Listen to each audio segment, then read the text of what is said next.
And thanks for staying with us. We are taking your pet health questions right now for Dr. David Graff. And we have here Sahara. Your lap, Sahara, like the desert. And Sahara is from the Cedar Rapids Animal Care and Control, and she's an intact female, and she's around 5 or 6 years old, I think. And she's a lap cat. She just nuzzled right in there. I mean, like, we put her on his lap, and she was very comfy and ready to go. Look at those pretty eyes. She's got the looks. Yeah, she definitely does. So she's at Cedar Rapids Animal Care and Control. Our first question actually came in from a lady who has pneumonia, so she couldn't talk, but she wanted to know, she has a young puppy, 5 or 6 months old, that urinates every time people come over. Wondered when they would outgrow that. Okay, that's called submissive urination. Okay. And that can actually be caused by the owner doing things that cause the dog to assume a submissive posture and to urinate. Okay. And you have to try to build the dog's self-esteem by training.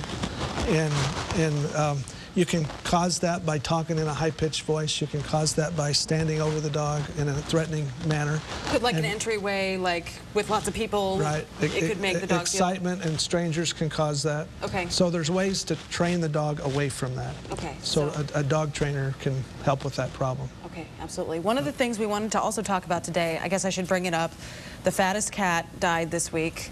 And I'm so sorry. Yeah, it was like 40 pounds, or it was a hefty cat. But we should talk about cat nutrition and pet nutrition in general, because obviously that cat had gotten to the point where it was obese. Right. And what are some good guidance in terms of, I think people want to give them a little variety, but really should they just give them cat food? Well, or dog food? My advice, the best advice, is to give high-quality cat food and dog food that matches the life stage of your pet. Okay. Puppies and kittens should have high-quality commercial puppy and kitten food. Older pets need high-quality commercial older dog and cat food. Like senior Yes, yes. And then there are medical conditions like intestinal problems, urinary problems that will require a special diet and can best be treated with special food. Okay. And a good rule of thumb is don't give your dog or cat any people food. And the question comes up, well, which people foods are bad for my pet? There's a lot of them that can cause problems. So the best rule is don't get your pet into the habit of coming to the table and begging, okay?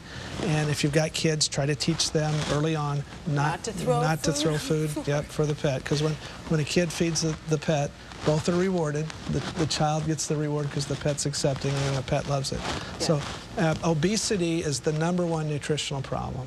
And I think it's kind of sad that they glorify this by giving an award for the fattest cat. Yeah. And if you did that to a little kid, they would probably call the authorities. Right. And so obesity is a problem, and there are good diets that can treat that. Okay.